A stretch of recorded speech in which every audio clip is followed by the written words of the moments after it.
The 2023 Formula One season has already commenced, and everyone is talking about the battle at the top as the sudden improvement of Aston Martin has turned it into a four-team battle. But no one talks about the battle at the bottom of the standings. Who is going to make up the bottom four this year? It is interesting to talk about as most of the teams at the bottom are going through considerable changes this year. But the big question is whether they are going to stay at the bottom, as teams are already showing considerable improvement since the beginning of the season. As an example, Aston Martin was a 7th in the Constructors standings last year, and they have already broken into a podium finish this year. Through this video, we are going to talk about the battle at the bottom. But before we proceed, hit the subscribe button and smash the bell icon for more exciting updates.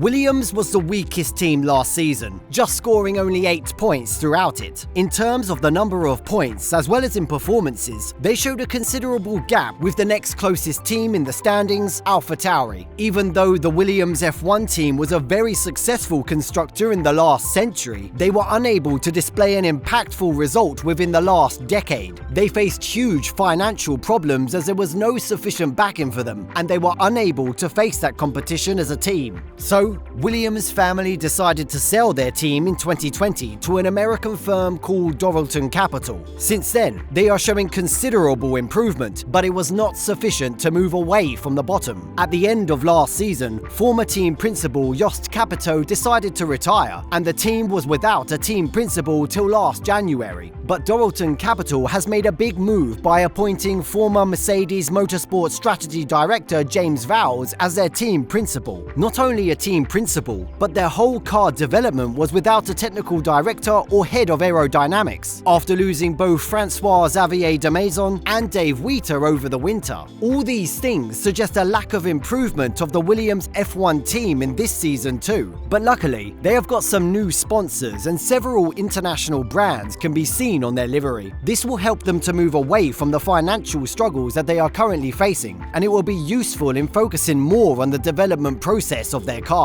Finally, they were able to move away from the paid driver, Nicholas Latifi, who never showed an improvement over several years. This year, Williams F1 offered Latifi's seat to the American F2 driver, Logan Sargent, who is a product of Williams F1 Academy. Through this move, they are trying to attract American sponsors towards the team, and they already appear to be successful in achieving it. During the 2023 qualifying, their pace was not good to surprise at least the rival midfield teams.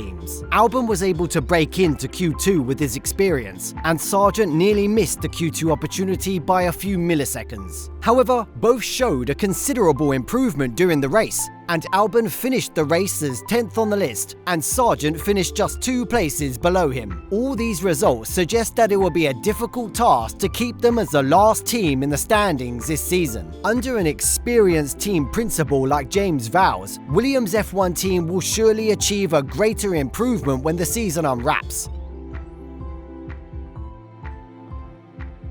Towery was 9th in last year's Constructors standings with 35 points, and it was totally a disappointing result from the Italian racing team as the sister team of Red Bull Racing. Both Red Bull and Towery were powered with a similar type of Red Bull powertrains. Red Bull won last year's championship with that power unit, but Towery's performance was sufficient only to pass Williams F1, which was struggling to a greater extent. They have already got a warning from the Red Bull administration about their poor form, and if it is not able to show considerable improvement as a team, there is a potential risk of selling it to a new owner as well. Former Formula E champion Nick de Vries joined the team as the replacement for Pierre Gasly, who decided to move into the Alpine team this season. Qualifying results did not hint for much improvement in this season as well. Their rookie driver Nick de Vries' performance was just sufficient enough only for P19 in the starting grid. However, Tsunoda was able to break into Q2, but he wasn't able to challenge anyone in that session, finally ending as P14 thanks to Albon's DNF in Q2. With 3 DNFs at the bottom, Tsunoda's performance was sufficient enough to push his Towery into P11, and he was sandwiched between 2 Williams drivers who were also looking for a way out the bottom. De Vries was 14th on the list, sandwiching between 2 Haas drivers who were their main rivals in last season. even though their main team Red Bull is performing very well at the top, it is difficult to predict that Towery is going to have much improvement in this season as well.